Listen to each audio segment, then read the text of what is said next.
الحمد للہ رب العالمین والصلاة والسلام علی رسولہ الکریم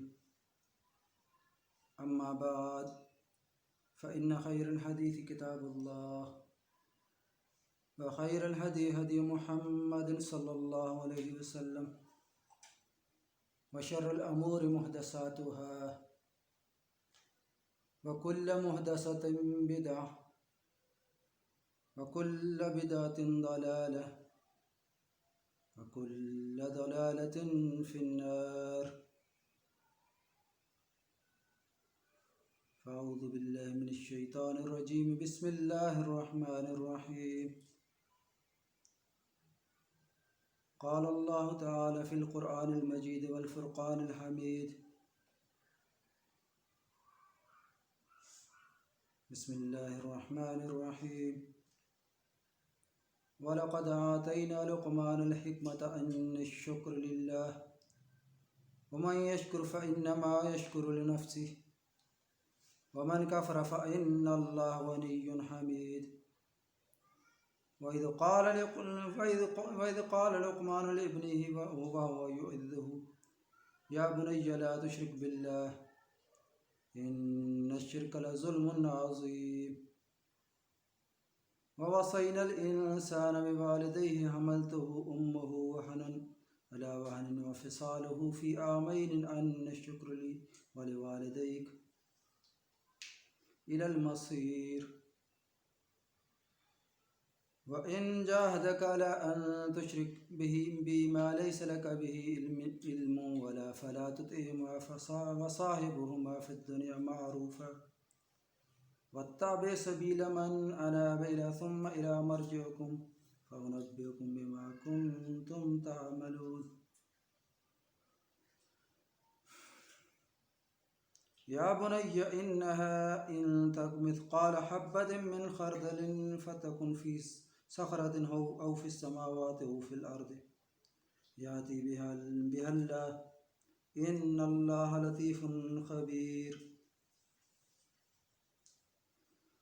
يا بني أقم الصلاة وأمر بالمعروف وأنه عن المنكر واصبر على ما أصابك إن ذلك من عزم الأمور ولا تصعر خدك للناس ولا تمشي في الأرض مرحا إن الله لا يحب كل مختال فخور واقصد في مشيك واغضض من صوتك إن أنكر الأصوات لصوت الحمير رب اشرح لي صدري ويسر لي أمري واحلل عقدة من لساني يفقه قولي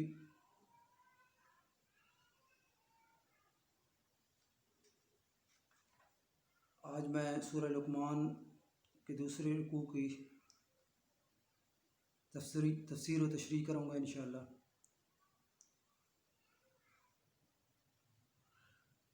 جس طرح آپ کو معلوم ہے کہ پہلے رکوع کی تشریح میں کر چکا ہوں، تو اسی سے آگے یہ بہت اہم رکوع ہے جس میں حضرت لقمان علیہ السلام اپنے بیٹے کو کچھ نصیحتیں فرما رہے ہیں۔ ان کو لقمانی نصیحتیں بھی کہتے ہیں۔ تو شروع کرتے ہیں۔ وَلَقَدْ آتَيْنَا لُقْمَانَ الْحِكْمَةَ أَنِ الشُّكْرَ لِلَّهِ، اور ہم نے لقمان کو حکمت عطا کی کہ اللہ کا شکر ادا کرتے رہو۔ وَمَنْ يَشْكُرْ فَإِنَّمَا يَشْكُرُ لِنَفْسِهِ وَمَنْ كَفَرَ فَإِنَّ اللَّهَ غَنِيٌّ حَمِيدٌ، اور جو شکر کرتا ہے دراصل وہ اپنے لیے ہی کرتا ہے، اور جو کفر کرتا ہے تو اللہ تعالی اپنی ذات میں بے نیاز ہے اور محمود ہے۔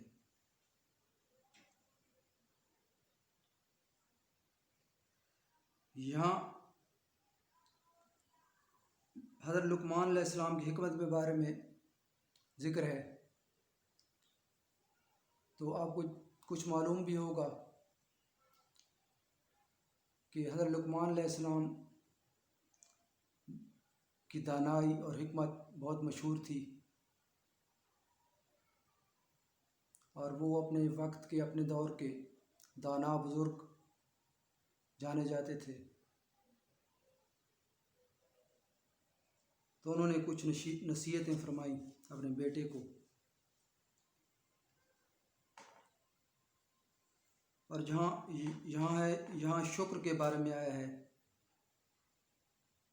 ایک بات سمجھنے کی ہے کہ شکر اور کفر دونوں کی ضد، شکر کی ضد بھی کفر ہے اور ایمان کی ضد بھی کفر ہے، دونوں کی ضد کفر ہے، یعنی دونوں میں مطابقت ہے۔ جو ناشکری کرے گا وہ بھی کفر اور نافرمانی میں چلا جائے گا، اور جو ایمان سے جائے گا تو وہ تو ویسے ہی۔ اللہ تعالیٰ ہمیں اس سے محفوظ رکھے۔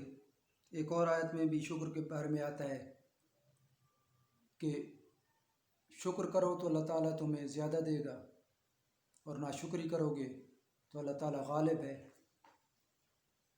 حکمت والا ہے۔ اس کے علاوہ شکر کی یہ خاصیت ہے کہ اس سے نعمتیں بڑھتی ہیں، اور کفر سے نعمتیں زائل ہوتی ہیں۔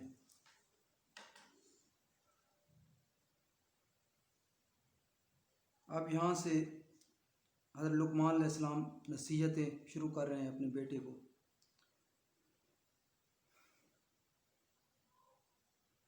اور چونکہ کوئی بھی باپ ہے وہ اپنی اولاد کے معاملے میں بہت حساس ہوتا ہے، اور چاہتا ہے کہ دنیا اور آخرت کی تمام بھلائیاں اس کو مل جائیں، اور اس کو جو بھی دانائی کی باتیں اور بھلائی کی باتیں پتہ ہوتی ہیں تو وہ اپنے بیٹے کو ضرور بتاتا ہے، تاکہ وہ ان پر عمل کر کے کامیابی حاصل کر سکے دنیا اور آخرت میں۔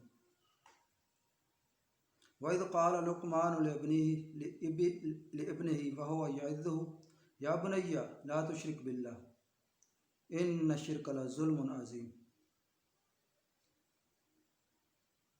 اور جب لقمان علیہ السلام نے اپنے بیٹے کو نصیحت کی اور فرمایا کہ اے میرے بیٹے، اللہ کے ساتھ شرک مت کرنا، سب سے پہلی نصیحت، یا بنی لا تشرک باللہ ان الشرک لظلم عظیم، بے شک شرک ظلم عظیم ہے۔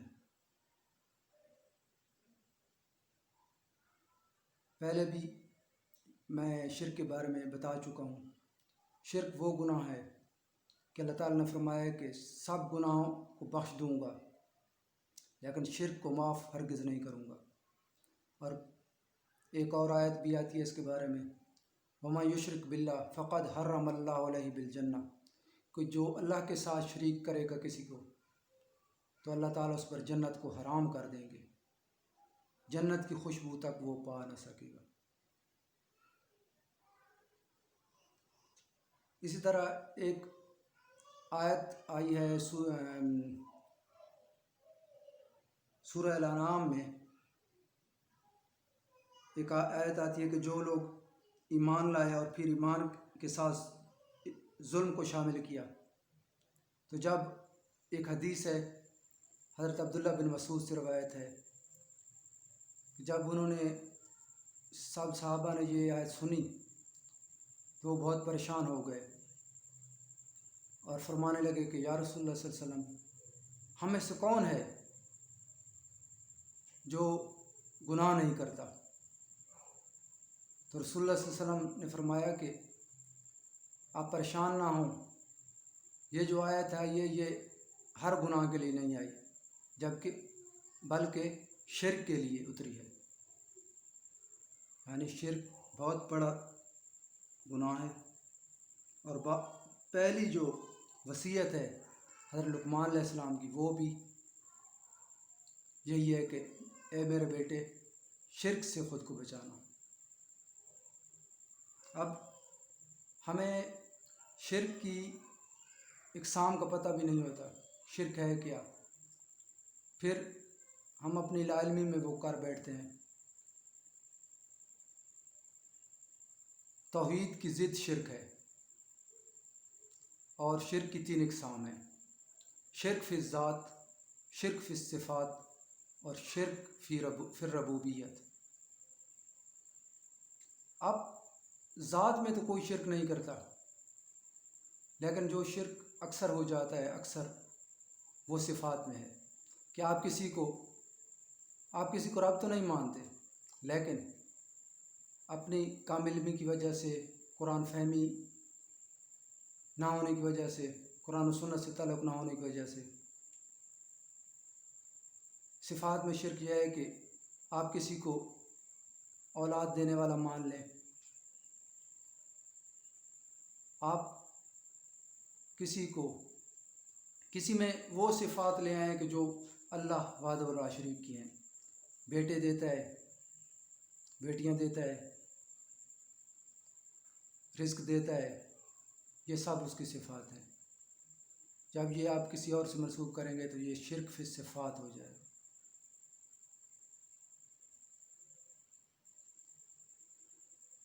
آگے چلتے ہیں۔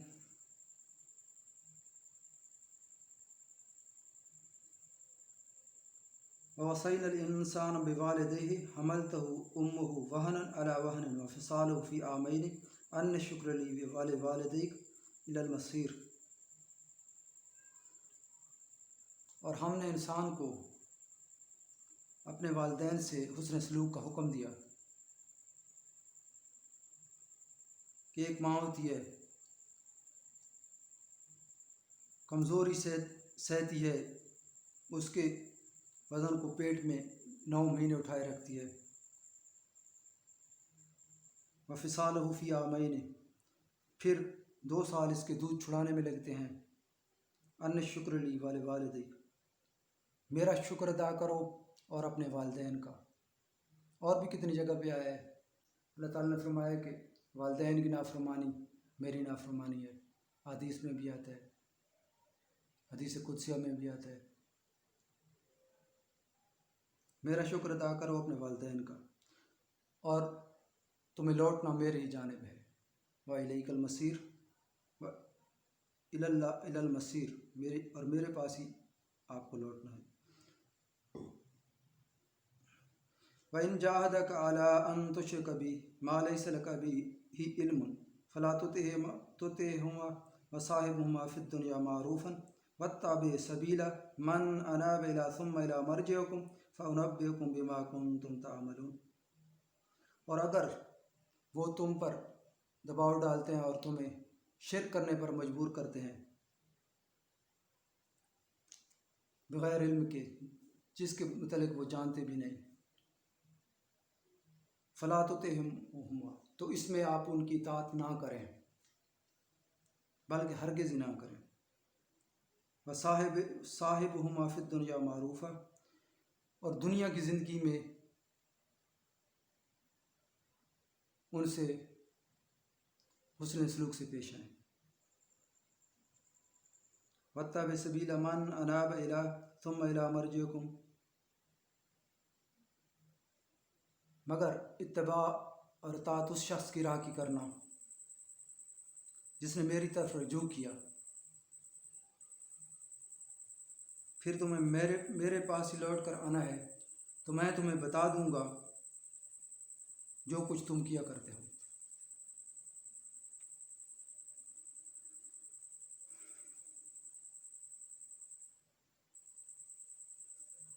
اس طرح حضرت علی رضی اللہ عنہ کی روایت ہے، صحیح بخاری میں ہے، فرماتے ہیں کہ لا طاعت الا فی المعصیہ، کہ معصیت اور نافرمانی میں کسی کی اطاعت نہیں کی جائے گی، بلکہ اطاعت صرف اور صرف معروف میں ہوگی، نیک کام میں ہوگی۔ اللہ کے رسول نے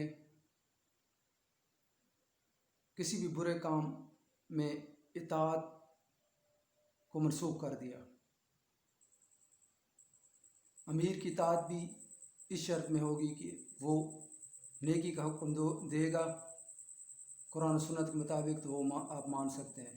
وہ اگر قرآن و سنت کے خلاف کوئی فیصلہ دیتا ہے تو آپ کو یہ حق ہے کہ آپ اسے چھوڑ سکتے ہیں۔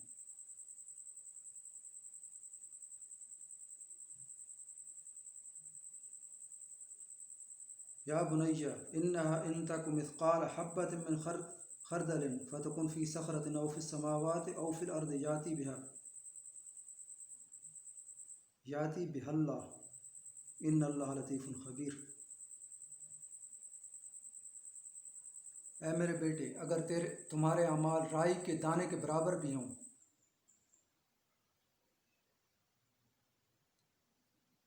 اور وہ کسی چٹان میں ہوں یا زمین میں یا آسمان میں،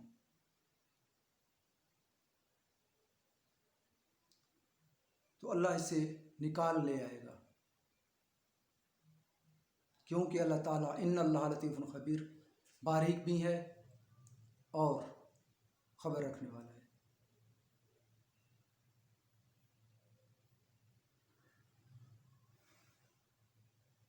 اس طرح سورہ ملک میں بھی آتا ہے کہ کیا وہی نہیں جانے گا جس نے پیدا کیا، حالانکہ وہ باریک بھی اور باخبر ہے۔ اور کتنی جگہوں پہ آتا ہے کہ اللہ تعالیٰ باریک بھی ہے۔ اور علماء تو یہاں تک فرماتے ہیں کہ یہ جو چیونٹی چلتی ہیں لائن بنا کے، جو وہ جس لائن پہ چلتی ہیں لائن بناتی ہیں، اللہ تعالیٰ اس کو بھی دیکھ رہا ہوتا ہے،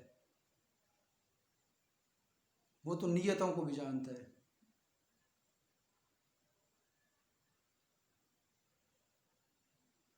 آگے ہے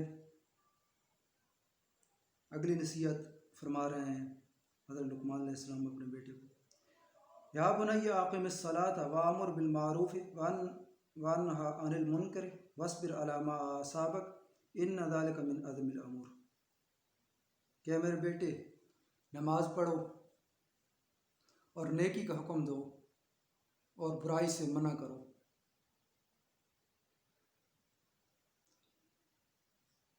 اس طرح برائی کے بارے میں آتا ہے، حدیث میں ہے، صحیح حدیث ہے بخاری کی، فرمایا کہ برائی کو ہاتھ سے روکو، اگر نہیں روک سکتے تو زبان سے روکو، منع کرو کہ یہ کام غلط ہے، نہ کرو۔ اگر زبان سے بھی نہیں روک سکتے تو دل میں اس کو برا جانو، اور یہ ضعف الایمان کی آخری کڑی ہے۔ یہ انتہائی ایمان کمزور ہے، کہ کمزور ایمان کی علامت ہے کہ آپ نہ ان کو ہاتھ سے روک سکیں نہ زبان سے۔